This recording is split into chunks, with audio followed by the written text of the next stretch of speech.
How's it going? So, starting YouTube Live, TikTok Live.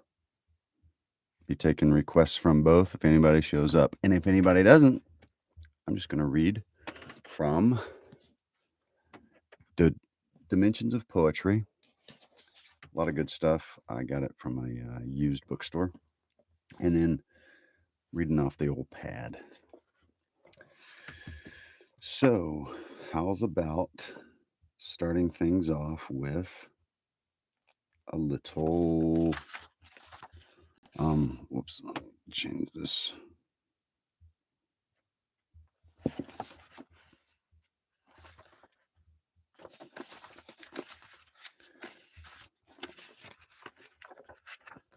William Wordsworth. That's what we'll start off with tonight. William Wordsworth.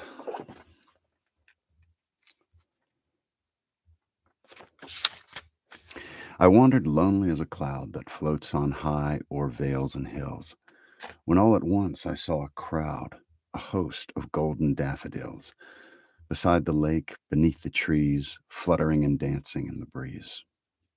Continuous as the stars that shine and twinkle on the Milky Way, they stretched in never-ending line along the margin of a bay. 10,000 saw I at a glance, tossing their heads in sprightly dance. The waves beside them danced, but they outdid the sparkling waves in glee. A poet could not but be gay in such a jocund company. I gazed and gazed, but little thought what wealth the show to me had brought. For oft when on my couch I lie in vacant or in pensive mood, they flash upon that inward eye, which is the bliss of solitude. And then my heart with pleasure fills and dances with the daffodils. William Wordsworth.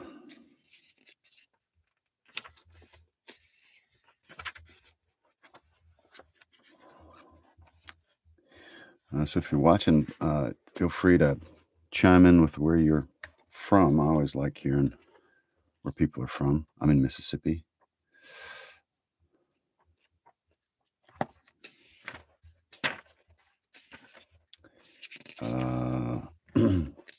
Robert Frost, Acquainted with the Night. I have been one acquainted with the night. I have walked out in rain and back in rain. I have outwalked the furthest city light. I have looked down the saddest city lane. I have passed by the watchman on his beat and dropped my eyes, unwilling to explain. I have stood still and stopped the sound of feet when far away an interrupted cry came over houses from another street. But not to call me back or say goodbye, and further still at an unearthly height, one luminary clock against the sky proclaimed the time was neither wrong nor right. I have been one acquainted with the night.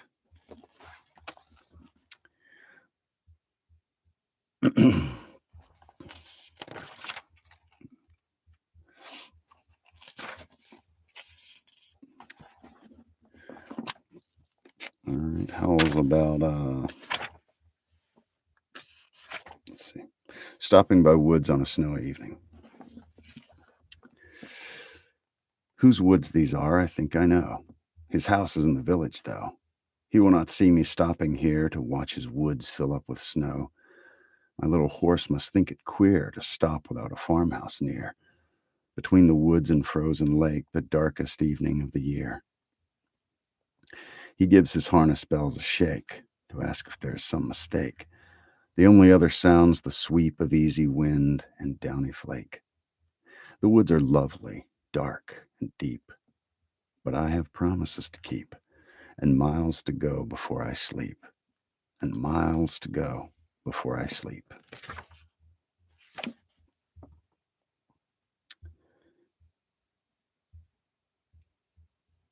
North Alabama, cool.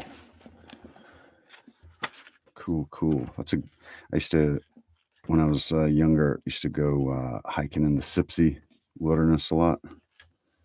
I like North Alabama.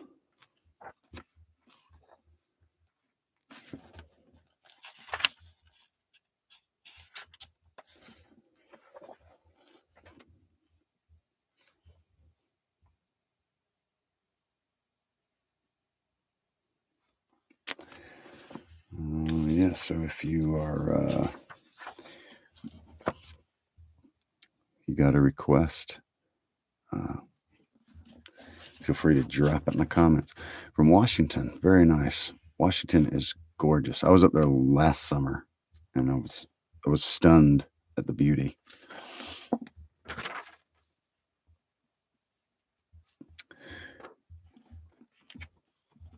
About to travel north. Oh, nice. I was just up in Colorado, Wyoming, and Montana, and I really enjoyed it. It was fantastic. I don't know if I could handle the winters, but the summers are right up my alley.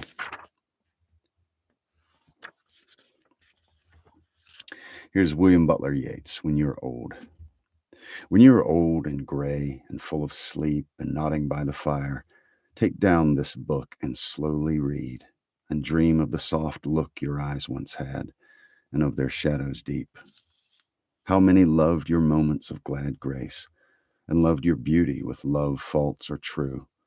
But one man loved the pilgrim soul in you, and loved the sorrows of your changing face, and bending down beside the glowing bars, murmur a little sadly how love fled, and paced upon the mountains overhead, and hid his face amid a crowd of stars.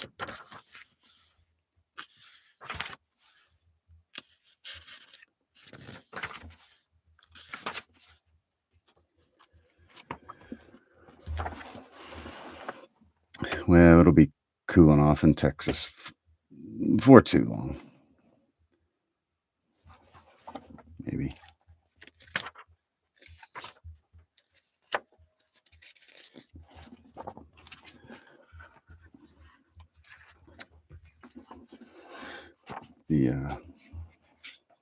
Hey, Melody. I'm supposed to go out to Austin next month, and I'm hoping it's going to be, at least the evenings will be cooler. You know what I mean? We'll see.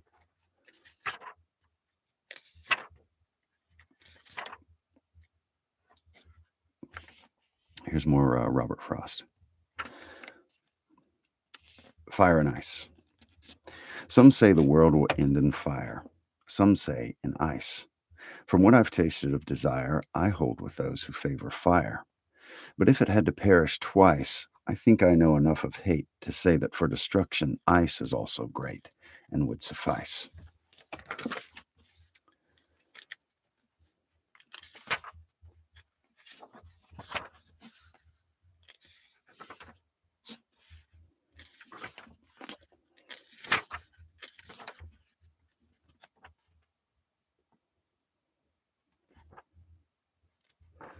Let's see.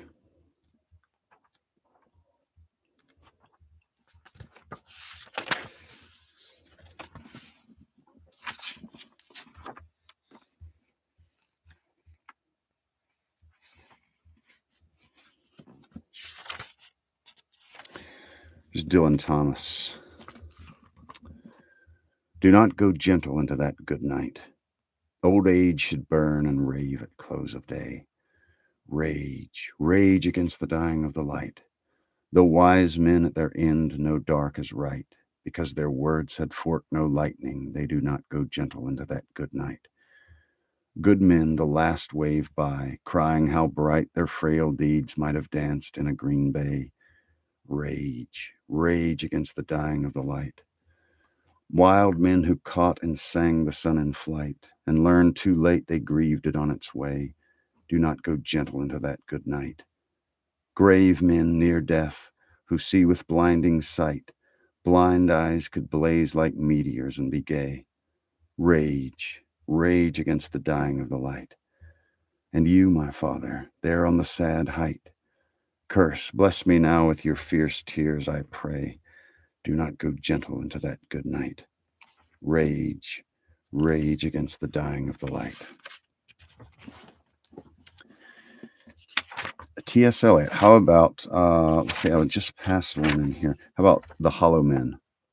That one's not terribly long. Blue Jeep, what's going on?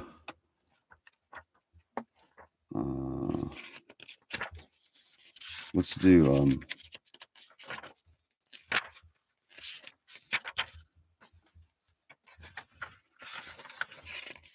we'll do the hollow men. First, I have a request from Old Blue on TikTok for Psalm 21. So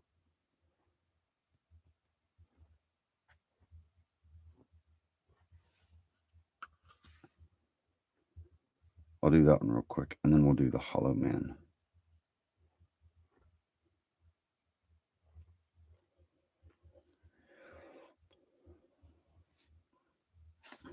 All right.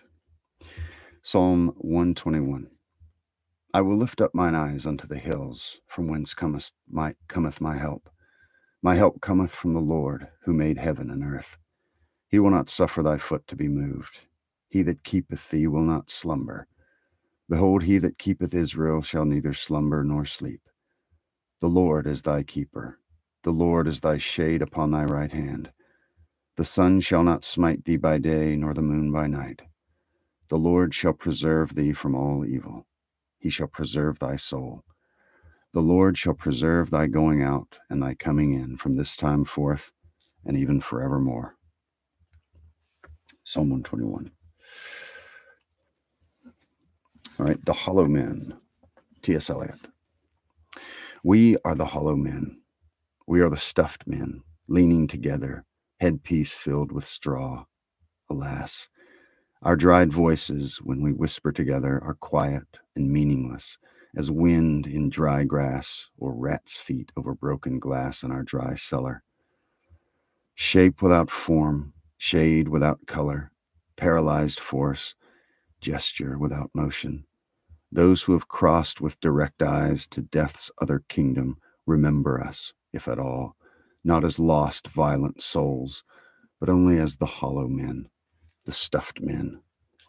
Eyes I dare not meet in dreams, in death's dream kingdom, these do not appear. There the eyes are sunlight on a broken column. There's a tree swinging, and voices are in the winds, singing more distant and more solemn than a fading star. Let me be no nearer in death's dream kingdom. Let me also wear such deliberate disguises, rat's coat, crow skin, crossed staves in a field, behaving as the wind behaves, no nearer. Not that final meeting in the twilight kingdom.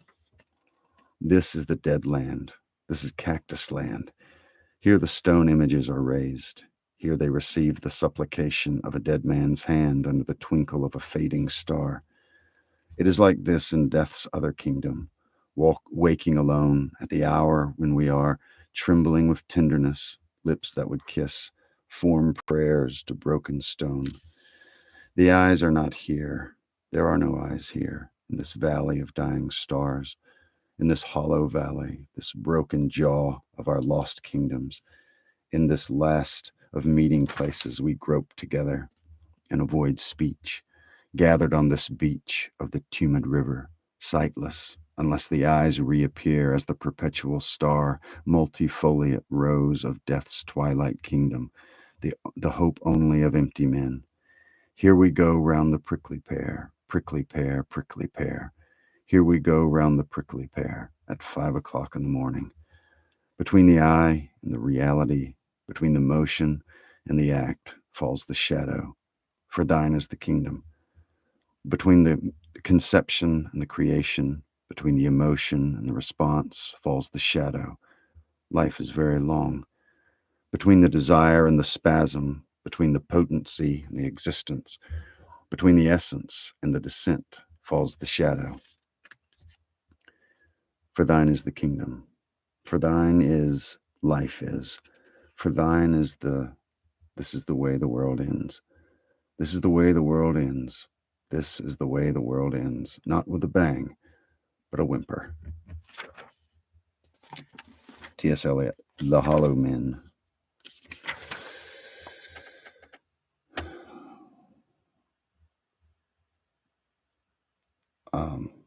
A Blue Jeep, thanks. Yeah, I just started doing that. I'm probably going to do the next 2 chapters right after this on over on YouTube. But thanks, it's kind of fun. It's one of my favorite books. Um, Mariah, thank you very much. I love gloomy love poems. So if you know of any, I know of a bunch, but if you have a request, I'm happy to read one. Most likely. I do write. Yeah, I do write, but I don't do it on here very often. Amanda, how's it going? Thank you, Elsa. I appreciate that. Melody, you're very welcome. Great suggestion.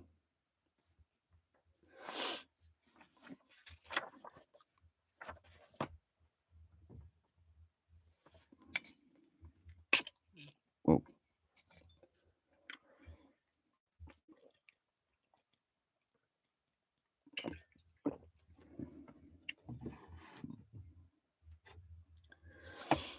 Mariah, I don't really know what that is. What is that?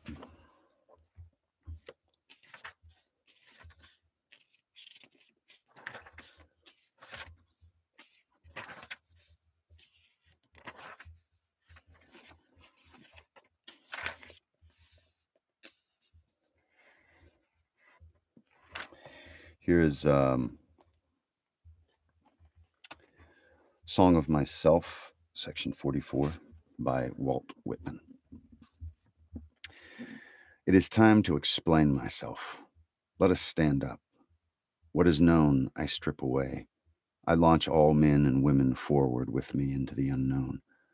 The clock indicates the moment, but what does eternity indicate? We have thus far exhausted trillions of winters and summers. There are trillions ahead, and trillions ahead of them. Births have brought us richness and variety, and other births will bring us richness and variety. I do not call one greater and one smaller. That which fills its period and place is equal to any. Were mankind murderous or jealous upon you, my brother, my sister, I'm sorry for you. They are not murderous or jealous upon me. All has been gentle with me. I keep no account with lamentation. What have I to do with lamentation? I am an acme of things accomplished, and I an encloser of things to be. My feet strike an apex of the apices of the stairs. On every step, bunches of ages and large bunches between the steps. All below duly traveled, and still I mount and mount. Rise after rise bow the phantoms behind me. Afar down I see the huge first nothing. I know I was even there. I waited unseen and always, and slept through the lethargic mist, and took my time, and took no hurt from the fetid carbon. Long I was hugged close, long and long. Immense have been the preparations for me, faithful and friendly the arms that have helped me. Cycles ferried my cradle, rowing and rowing like cheerful boatmen. For room to me, stars kept aside in their own rings. They sent influences to look after what was to hold me. Before I was born out of my mother, generations guided me. My embryo has never been torpid. Nothing could overlay it. For it the nebula cowered into an orb, the long, slow strata piled to rest it on. Vast vegetables gave it sustenance. Monstrous sauroids transported it in their mouths and deposited it with care. All forces have been steadily employed to complete and delight me. Now on this spot I stand with my robust soul.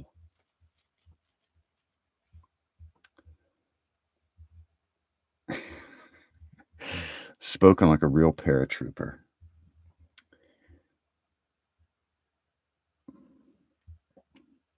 Um, Mariah, cool.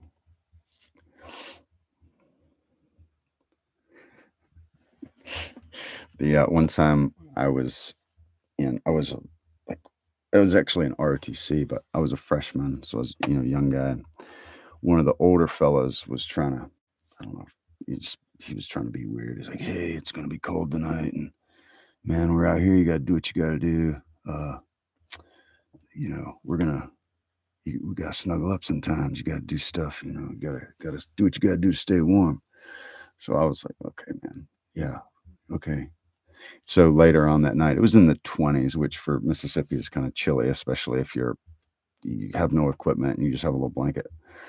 So this guy was laying down in the patrol base. It's called, um, I know you know what that is, but for other people, and he was laying there. And so I got done with my guard and I came over. I was just messing with him, but I was like, I snuggled up next to him, sort of threw my leg over, and I was like, "Okay, is this how you do it, Vandiver?" And he was like, "Get off of me! Get off of me, dude!" It's pretty funny. That was "Song of Myself," section 44. But he was never weird with me again. So he was this weird, so I was this weird, and then we we stopped that. How did I? Well, I've always liked it. Like I've always liked poetry. My dad read to me as a kid, that kind of thing. But then I never read it out loud till I was an adult. Like I heard a couple. I think I heard Tom Hiddleston read it for the first time, and that was one of the first times I remember being like moved by someone reading poetry. And then I just started looking it up, hearing different people read poetry and sort of hearing my favorites and stuff. And Tom Hiddleston remains one of my favorite people to listen to read poetry. And then I started voice acting probably 7 years ago, something like that. And poetry is really Melody, good night. I appreciate you coming along. Great hanging out. And then we had what do you call it? I think that's good practice to read poetry if you're a voice actor. So I started doing it that way. And then I don't know, I just like it so much. I thought, well, I can't be the only one that likes it. And anytime I'm scrolling and I come across a poetry reading, it's like stop for a minute or two anyway. And if they're doing a live, I'll always make a request. And if they, whether they see it or not, I'll always be, oh, let's read something. So sort of the stuff that I like, I want to pass along because I don't think I'm like a special little snowflake flower. I think there's other people that like that too. If I like it, I'm a pretty average guy. I think other people are going to like it out there.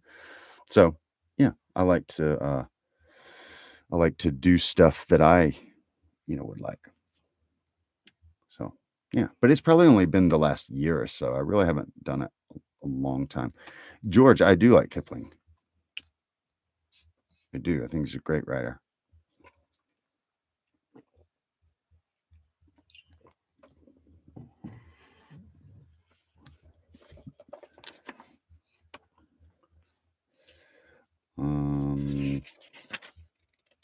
Here's a Robert Frost one called "Come In." As I came to the edge of the woods, thrush music, hark! Now if it was dusk outside, inside it was dark, too dark in the woods for a bird, by sleight of wing, to better its perch for the night, though it still could sing. The last of the light of the sun that had died in the west still lived for one song more in a thrush's breast. Far in the pillared dark, thrush music went, almost like a call to come in to the dark and lament. But no, I was out for stars. I would not come in. I meant not even if asked, and I hadn't been.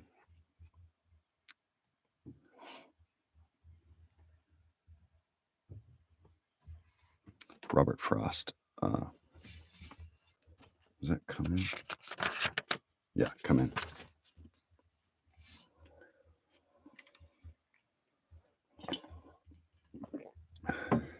Thanks, George. I appreciate that. Appreciate that.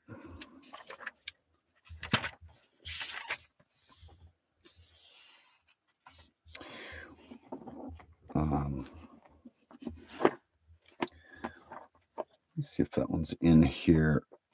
Might have to look that one, get that one on my pad, but I've got a good bit of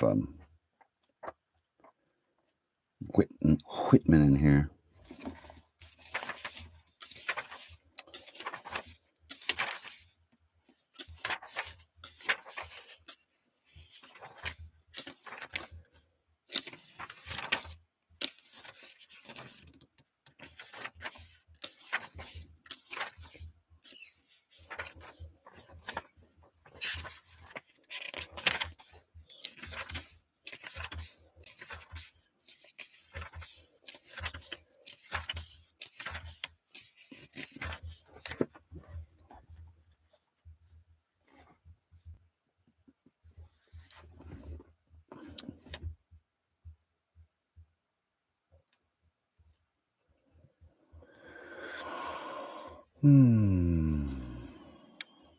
Good night.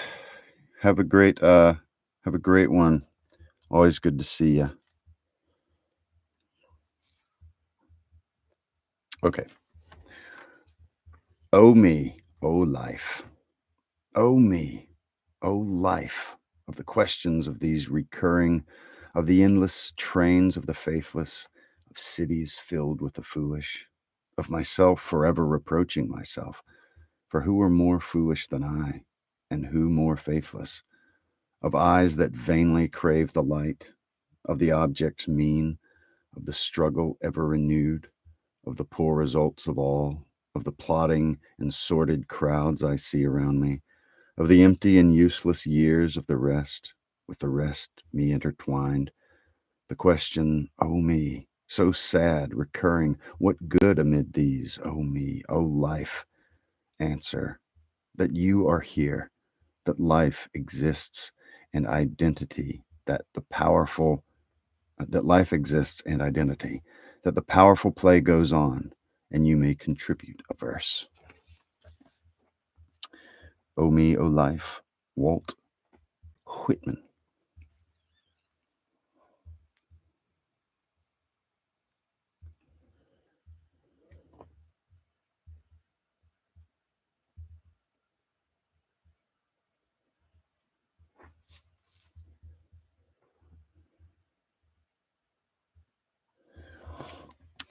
Oh, Mariah, okay, I just saw your thing.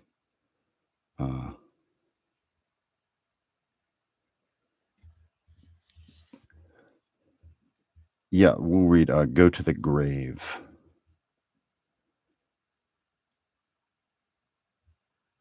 Dog person or cat person or both in it. I would say, I mean, I don't know. I um, like I'm a big fan of like barn cats. Keep the mice, the varmints down.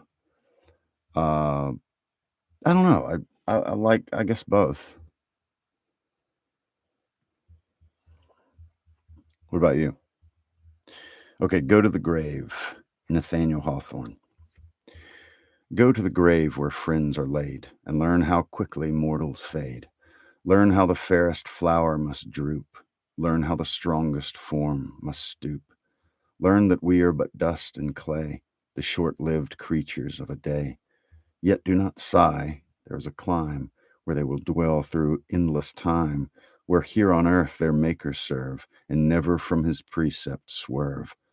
The grave to them is but a road that leads them to that blessed abode. Go to the grave. Uh, Nathaniel Hawthorne.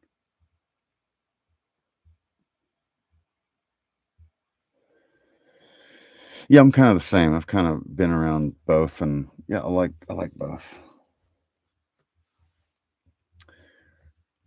I find dogs easier to get along with. I will say that, but I like both.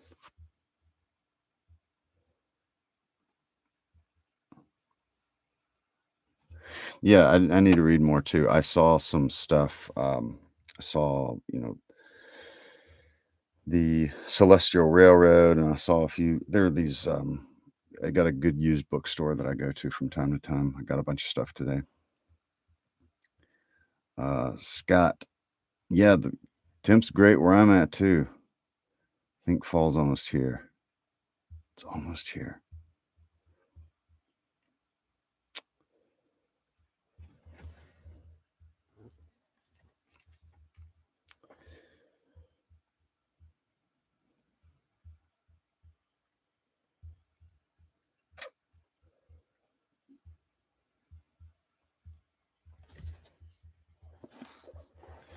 That's crazy.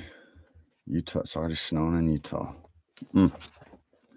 We got some friends that have an outfitter in uh, Colorado, and they live at altitude and stuff, but they usually get their first snow around, late August, early September, something like that, and that's kind of normal. That blows my mind being from the Mississippi. Scott, Memphis. Okay, good deal. Mariah, what type of poems? I really like, kind of classic, the classic poetry. I like a lot of the older stuff, like Christopher Marlowe, 109. That's good and warm. But nothing a tough old Texan can't handle. What you call it? I like Victorian poetry, the Brownings, um, Lord Tennyson, stuff like that, and yeah, I mean, mostly older stuff is a lot of is my favorite, I think. Oh, Arispatty, where are you at? Are you in Utah? Is that what you're saying? Okay, not exactly. I know. I'm trying to think. I don't know my geography, Utah geography, very well, but I've been to like Salt Lake. I've been to Park City. I've driven from Salt Lake to like Boise before. Ogden, went through Ogden, that kind of stuff. Yeah, like, poetry's cool because somebody sometimes somewhere has expressed something in a way that you have felt as well. And I will, and I've been out there, I guess, 3 times in the last couple of years, and I definitely plan to go back. I really like it out that way.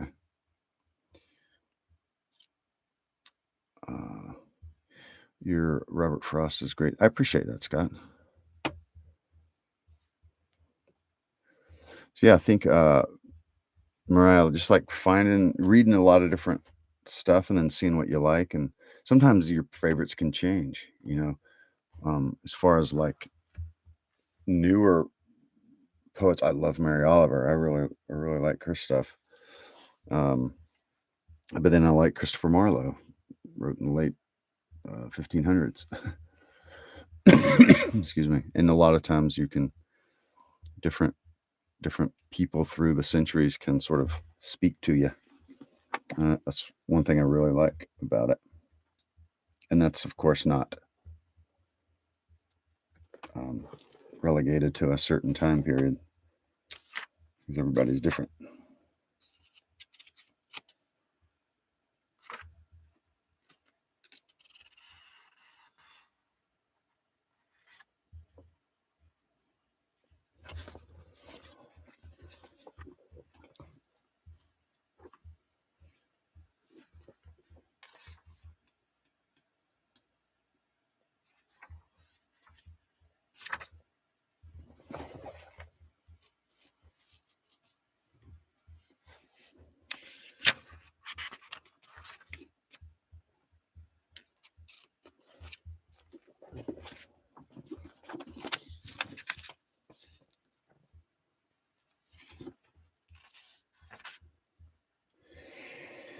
Do you, no, not really.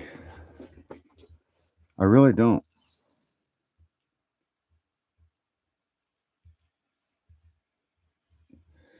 The well, I mean, you can always fix that. You can always practice.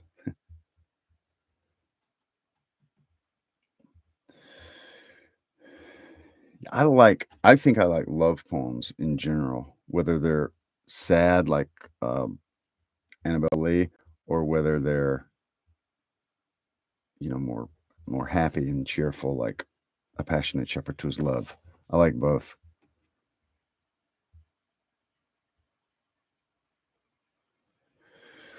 But a Native American history is really interesting to me, and, like, I've narrated an audiobook about, the, like, the history of the Cherokee Nation, and, and I read a lot about Native American tribes and visit battlefields and things, and I'm supposed to, um, interview, um, Sitting Bull's great-great-grandson, Ernie LaPointe. I hope. I've been in touch with him, this year, and he said he'd love to be on the podcast. We haven't set up a time yet, but I'm hoping to, 'cause I mean, his great-granddad, Sitting Bull's, like, a hero of mine. I really respect and look up to him in a lot of ways. Just, what he went through, what he was fighting for, I identify with him a lot, and, that would be really cool to meet and talk with one of his descendants. And I read his book too. He's got a book that he wrote called Sitting Bull: His Life and Legacy, and it had a lot of stuff in it that I'd never read in other books that are by, you know, scholars and stuff. And it's because there was a lot of, firsthand, Lakota tradition and things like that. So I really enjoy that kind of thing. Jennifer Forster Relic. Okay.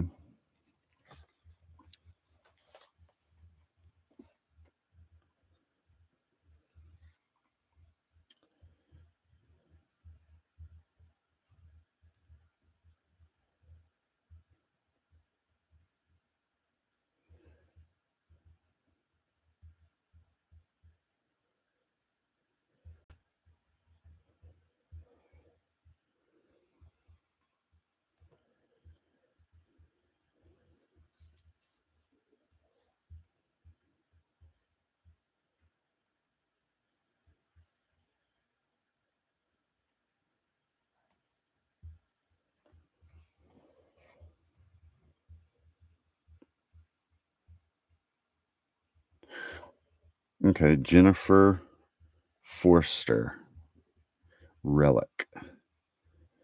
Um, an atlas on the underside of my dream, my half shut eyelid, a black wing. I dipped sharp quills in the night's mouth. Moths swarmed from my throat. I pulled a feather blanket over my skeleton and woke, a map of America flapping in the dark. Once I dreamt of inheriting this.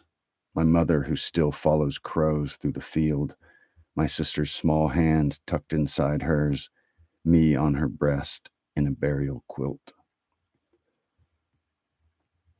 Jennifer Forster Relic.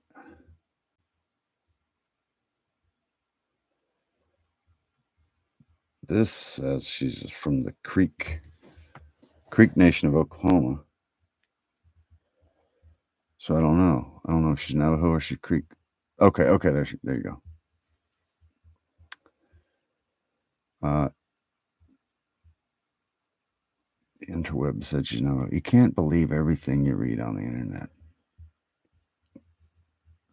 There's some interesting Native American works during the Victorian periods. Interesting. You know anybody right off the top? I was at a museum the other day in Oklahoma, visiting a Creek friend, actually, and went to a museum, the 45th Infantry Museum in Oklahoma City, and there's this huge um, like display about the Civil War service of the 45th. Now, the 45th actually fought for the South in the Civil War, but then it stayed around and fought for the U.S. in World War I, World War II, I think Vietnam. Like, it became the Oklahoma National Guard, basically. Um, I think is how that went. Anyway, there is this big poster, and there's a Southern general wearing gray uniform, Cherokee, full-blooded Cherokee Indian, Southern general.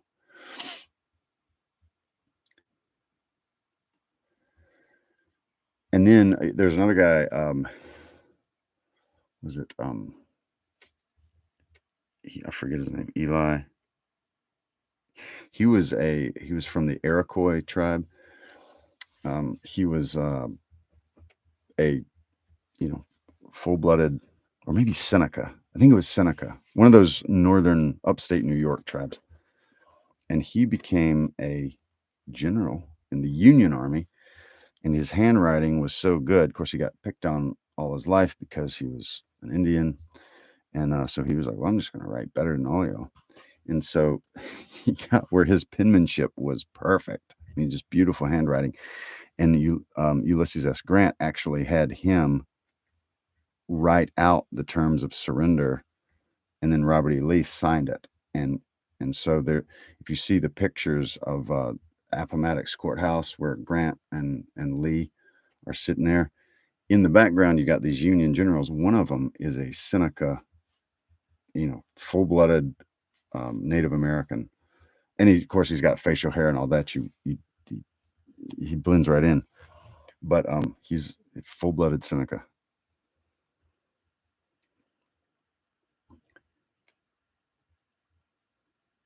Kristen, what's going on?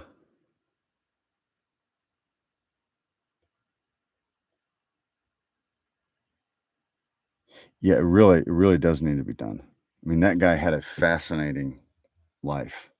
Fascinating, like one of the Dos Equis man kind of a thing.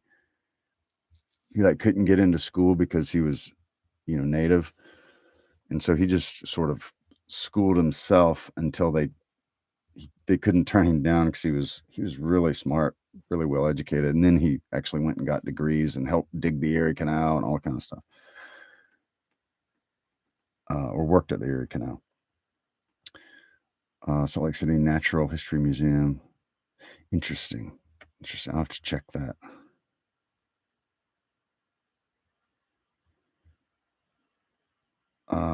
Plantation House. That's super cool. Where's that?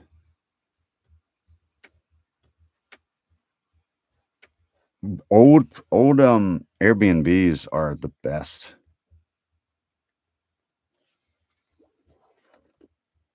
Oh, Kristen, you're on you on a shoot this week. Did I remember you saying that from one of your posts?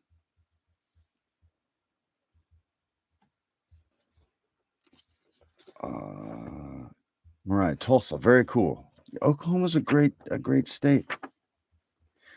Good deal. Now, is this what you had talked about earlier? That role that you had mentioned earlier, is this like another one?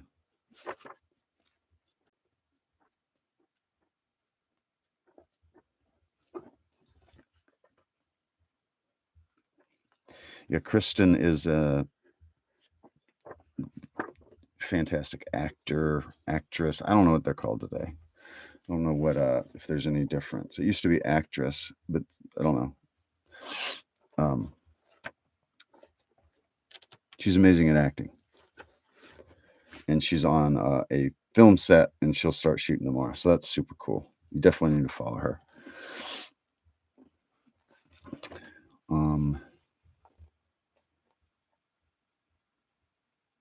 Oh, very cool. Very cool. You'll definitely have to keep us posted about the post-production and all that, and production. Whatever they'll allow you to. That's so cool. You're gonna do great. Okay, let's see. Garden of Love.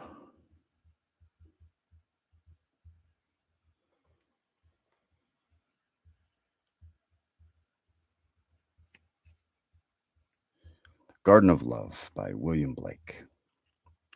I went to the Garden of Love, and I saw what I had never, what never, and saw what I never had seen. A chapel was built in the midst where I used to play on the green, and the gates of this chapel were shut, and thou shalt not writ over the door. And so I turned to the Garden of Love that so many sweet flowers bore, and I saw it was filled with graves and tombstones where flowers should be, and priests in black gowns were walking their rounds and binding with briars my joys and desires. Garden of Love, William Blake.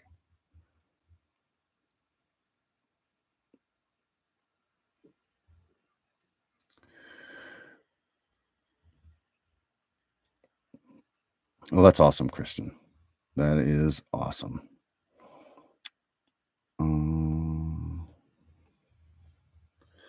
Poem 20. You don't want to hear it in Spanish?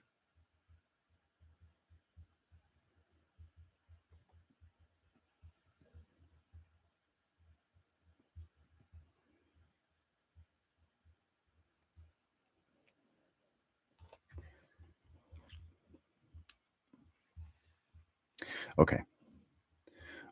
Poem 20, English version. Tonight I can write the saddest lines. Write, for example, the night is starry and the stars are blue and shiver in the distance. The night wind revolves in the sky and sings. Tonight I can write the saddest lines. I loved her, and sometimes she loved me too. Pablo Neruda, poem 20.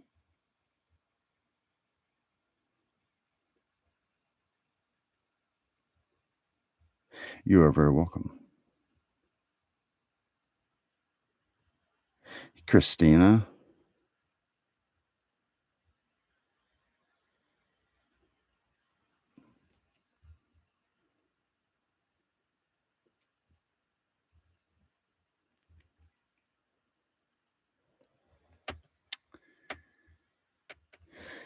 Yeah. D. Martinez. Glad you like that.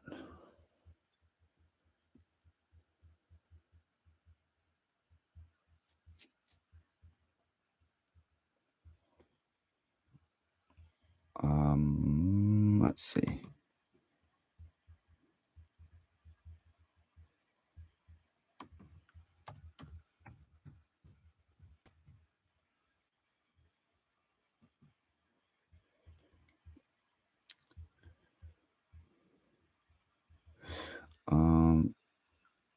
Hey, Christina, do you want to read your poem for us?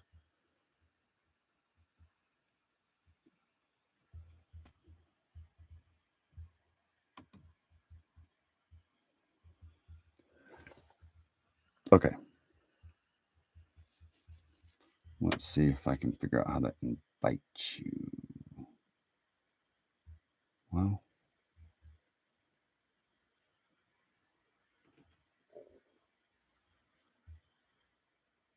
okay. There we go.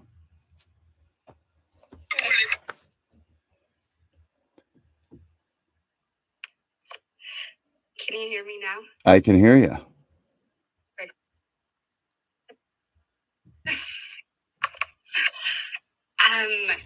So my poem is called My Toxic Trait. Here, hold on 1 second.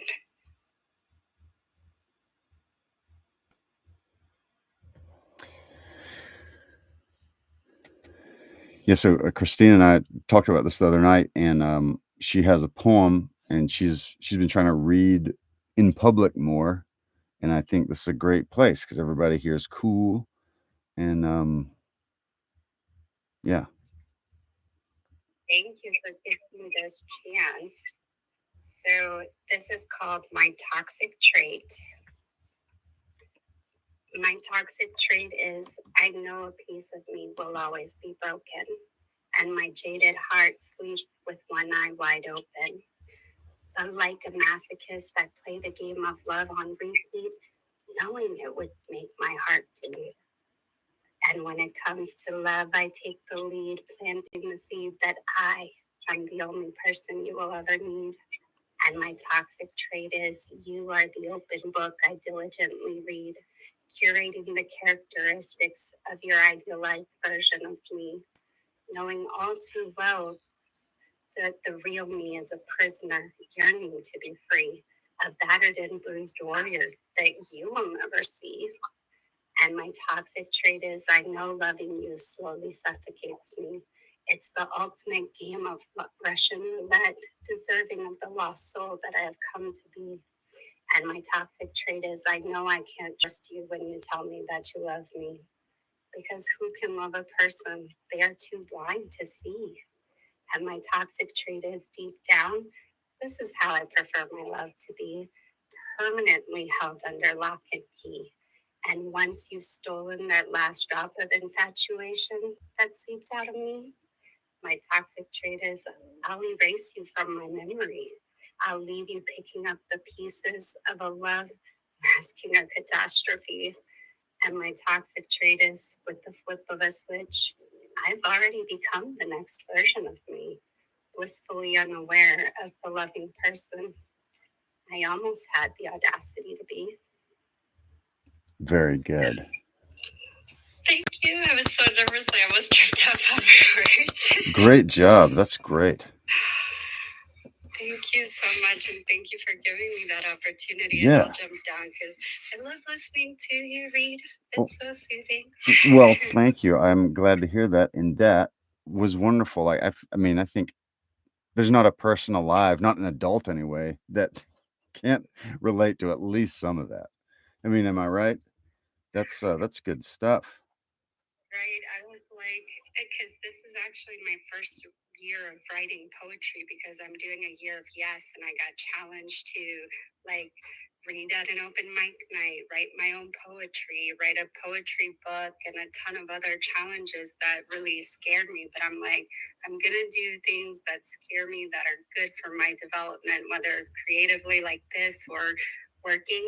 And it's been amazing because I specifically am gearing all the poems to my mental health journey because I'm a very strong person for everything I went through. And I was like, if this scares me, then it's going to break someone else, you know? And Yeah. so I never shared it. I was very fortunate that I had a lot of people that paid really close attention. And it could have been completely different had it not been that way.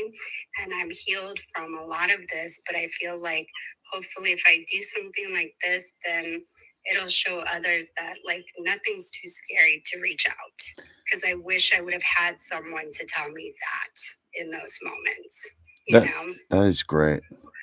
So thank you, thank you, thank you. You're welcome. And I can't wait to hear more of your work, and I'll jump down so we can hear what we're here for.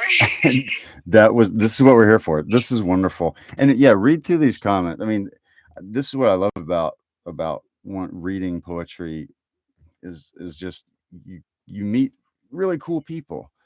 And you know, if we talked about religion or politics or something, we might all disagree, but here we all agree. And it's like we all loved it. That's what I think. And yeah, this is great. Well, I think for me, my favorite part is like I can reread it and reread it, and I find something new, and I'll be like, "When was that there? I wrote it. Why didn't I see it? Why am I feeling reattacked? Why am I attacking myself and calling myself out? Like, what could this brilliant author have possibly meant? Oh, it was me." Right. That's great. Well, thank you so much, and I'll jump down. Great to have you, Cristina. Very good job. That's great. I love that. Like, because you know, she had mentioned it's scary to read, and I mean, I find it scary to read. Sometimes it's kind of like, oh, you know, I think everybody does on some level, and I think it actually shows respect for what you're doing when you're a little bit nervous. It shows respect for people. It shows respect for the work. So I don't think nervousness is a bad thing as long as you know how to control it. And if you're not scared at all, maybe you're not respecting what you're doing.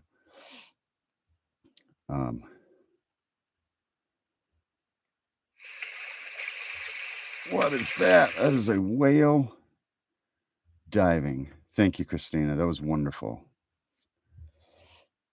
Why am I now in the mood for some Tolkien? Well, I am always in the mood for some Tolkien. Well,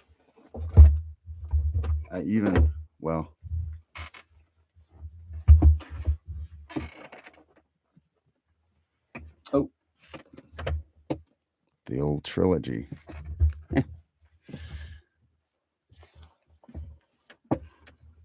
Thank you, Christina. I appreciate that. All right, let's see. I think I missed a couple.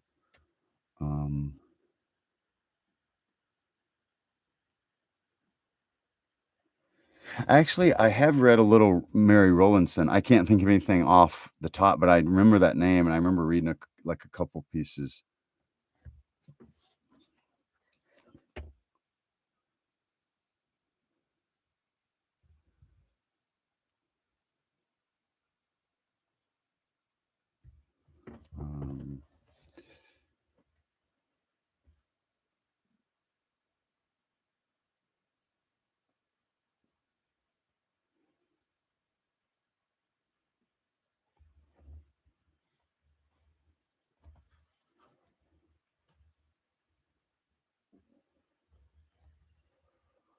Um, Thus spoke Zarathustra. I'm not familiar with that.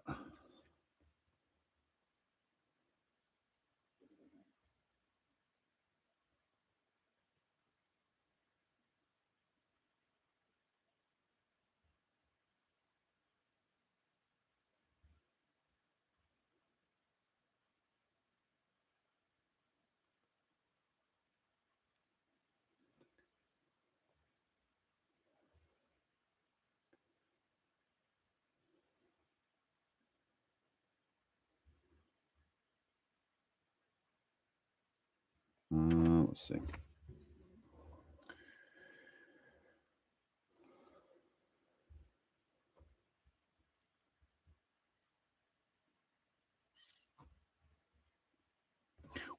I don't know.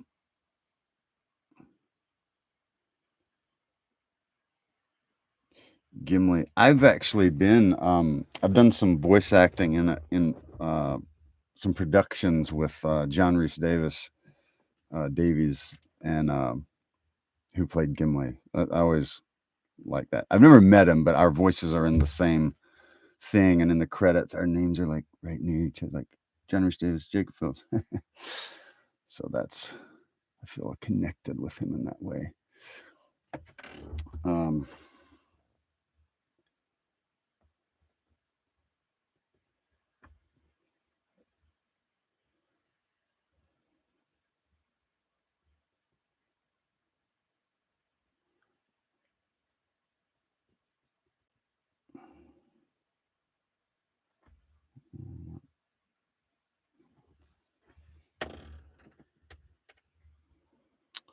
All right. As Frost on the Face of the Deep by Cristina Rosseti. As froth on the face of the deep, as foam on the crest of the sea, as dreams at the waking of sleep, as gourd of a day and a night, as harvest that no man shall reap, as vintage that never shall be, is hope, if it cling not aright, O my God, unto thee. Cristina Rosseti.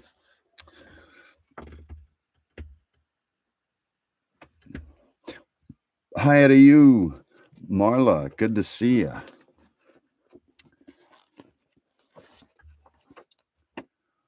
All right.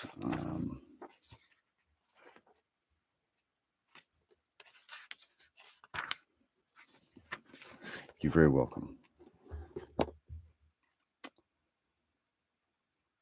Amanda, great to see you. Have a great night.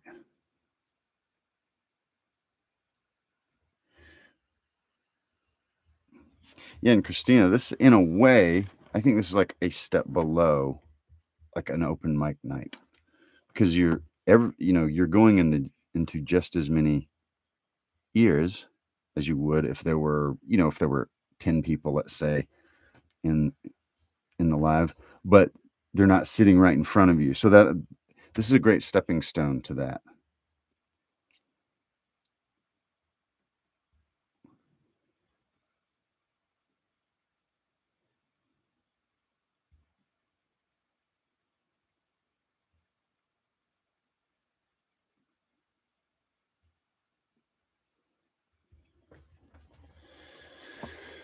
Okay, let's find a little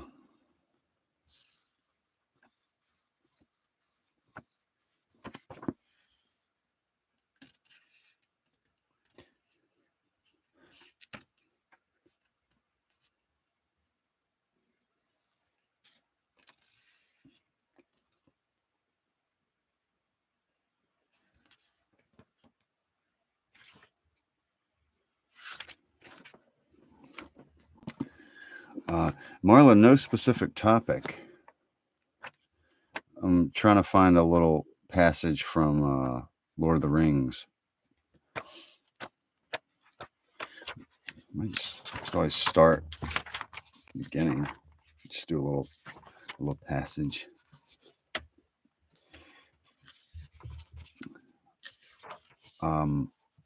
Is that? Let's see. Cristina, is that from Lord of the Rings? I guess. Charles Bukowski. Oh, absolutely, was a poet, philosopher, whatever you want to call it. He had some very interesting poetry. If you look on YouTube and watch him reading his own poetry with like a line of booze in front of him, smoking cigarettes the whole time, that is performance art. It's amazing.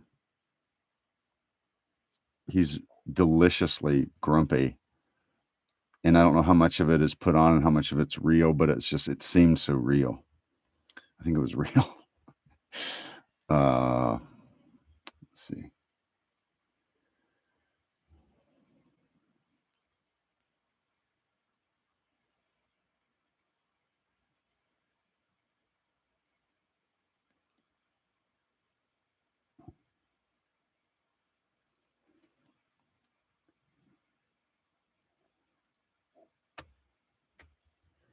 Okay, let me see.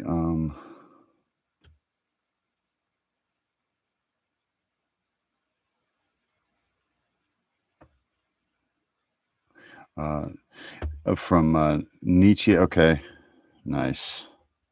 I haven't read a lot of his stuff. I'm sort of familiar with some of his viewpoints, but haven't really delved into a lot of his stuff, probably since he was German. I know it's translated, but I don't know very much German. And I don't like reading translations of stuff generally. Sometimes. Like the Bible, if you can make it sound like that, I'm good to go. But a lot of times translations are kind of wooden. What am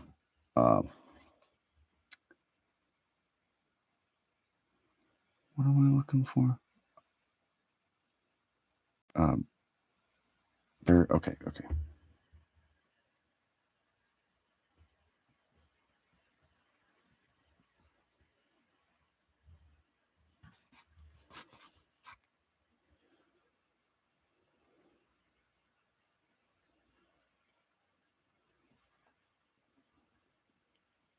Okay. Oh, it's from the Fellowship of the Ring. From the A Knife in the Dark chapter.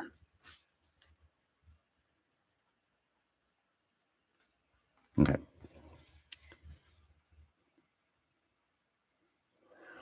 So with some of these Elvish names, I'll mispronounce them, and if I do it on a live or something, people are always like, "Oh, you mispronounced it."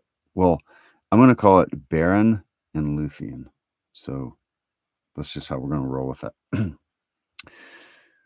The leaves were long, the grass was green, the hemlock umbels tall and fair, and in the glade a light was seen of stars in shadow shimmering. Tinuvial was dancing there to music of a pipe unseen, and light of stars was in her hair, and her raiment glimmering. There Baron came from mountains cold, and lost he wandered under leaves, and where the elven river rolled, he walked alone and sorrowing.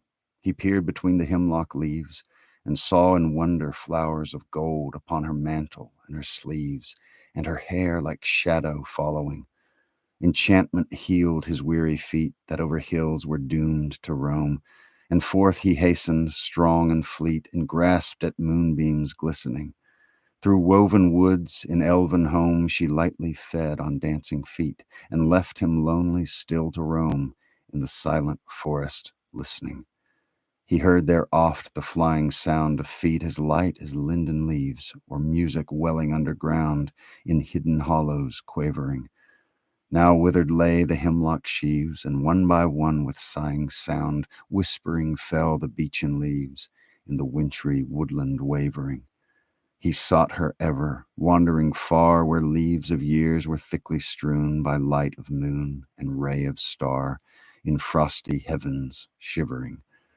Her mantle glinted in the moon, as on a hilltop high and far she danced, and at her feet was strewn a mist of silver quivering.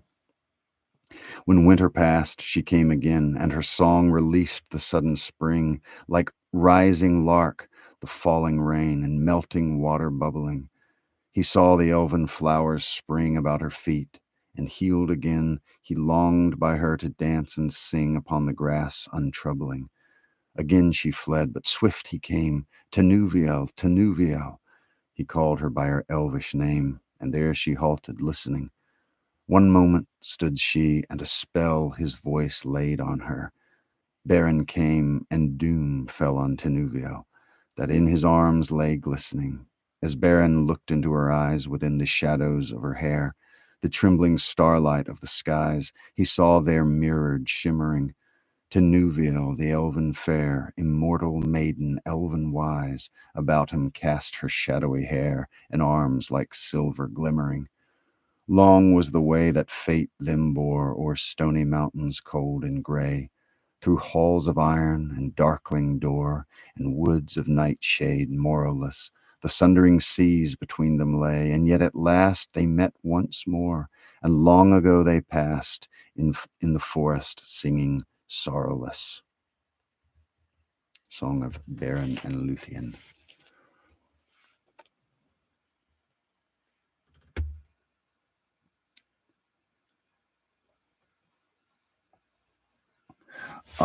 Okay, let's see. I'm all the way down at the bottom. Kristen, you're welcome. That's great. It's been a long time since I've read that. I mean, he's got some works that if he would have published them outside of Lord of the Rings, they would still be amazing.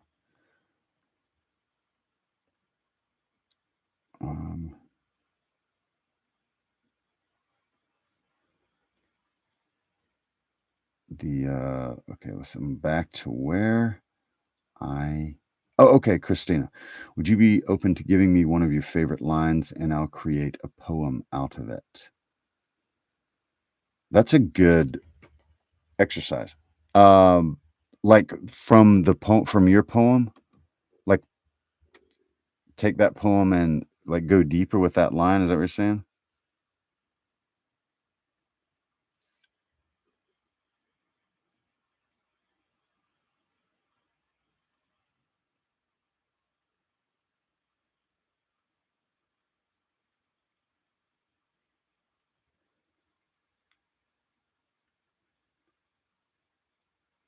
From anything.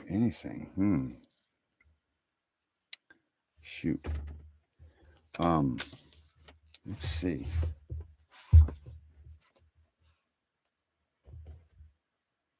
How about it's my favorite poem, opening to my favorite poem. John Keats' Ode to a Nightingale. My heart aches, and a drowsy numbness pains my sense, as though of hemlock I had drunk. How about that?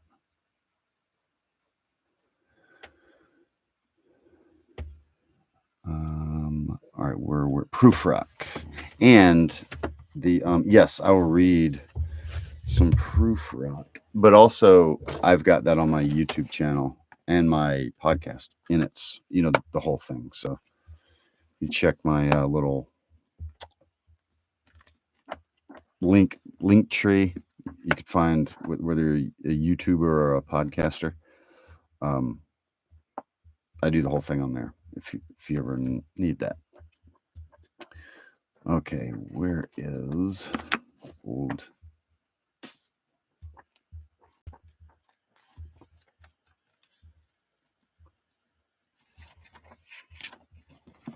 Okay, a few lines of love song of J. Alfred Prufrock. Let us go then, you and I, when the evening is spread out against the sky, like a patient etherized upon a table. Let us go through certain half-deserted streets, the muttering retreats of restless nights in one-night cheap hotels and sawdust restaurants with oyster shells. streets that follow like a tedious argument of insidious intent to lead you to an overwhelming question. Oh, do not ask, what is it? Let us go and make our visit. In the room the women come and go, talking of Michelangelo. Yeah. Yeah, the whole thing's on my YouTube.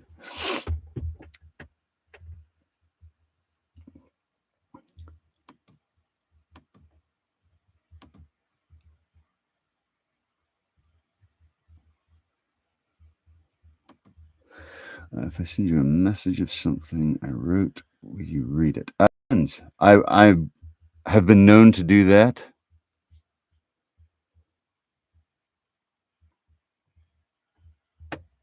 Send me an email though, because I can't look at my messages on while I'm on live. Email is that at Gmail.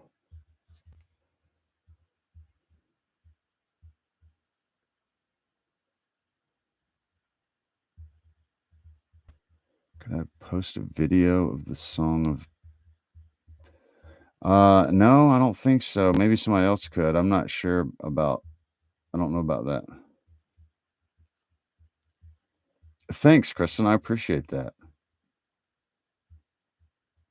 Alexandria. Yes.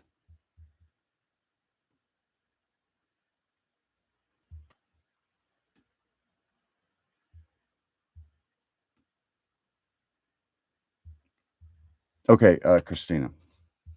So it's the first line to John Keats' Ode to a Nightingale. It's like that first thought. My heart aches, and a drowsy numbness pains my sense, as though of hemlock I had drunk, or emptied some dull opiate to the drains when a minute past and leafwards had sunk. 'Tis not through anyway, just the first line. Oh, that's super cool. Super cool. The yeah, it's a beautiful poem. And I think a lot like yours, it's something like every adult that has been through anything at least can sort of identify with it. Kristen, good night. Leg tomorrow. Yeah, keep me in the loop. I want to know how that goes. Post what you can. Message what you're not allowed to, like if you can't post to public, tell me. I want details, ma'am. Kristen, if you didn't know, she's on a movie set starting her shoot tomorrow. So we wish her all the best.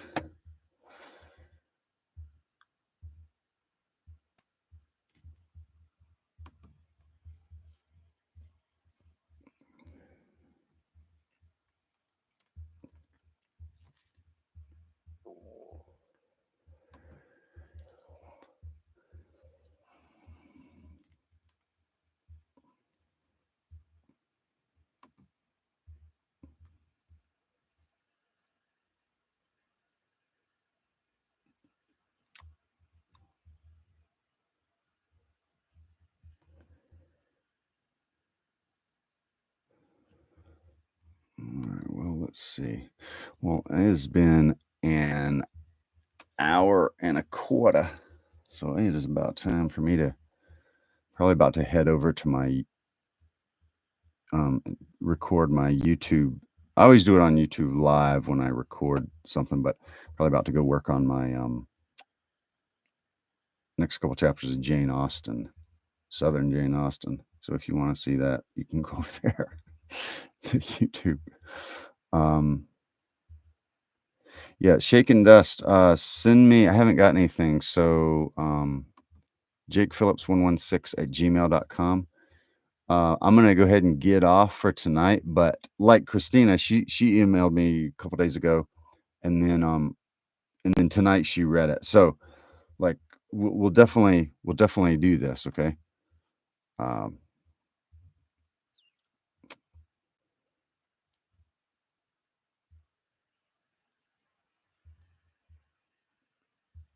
So anyway, y'all have a great night.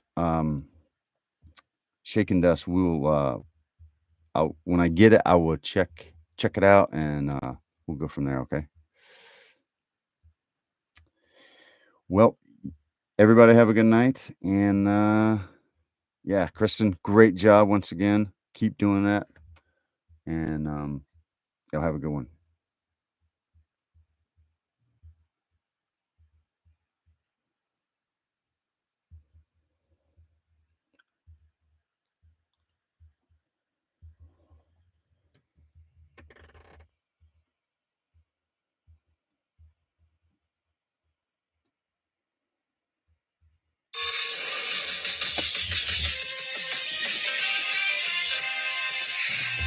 All right, turn this off.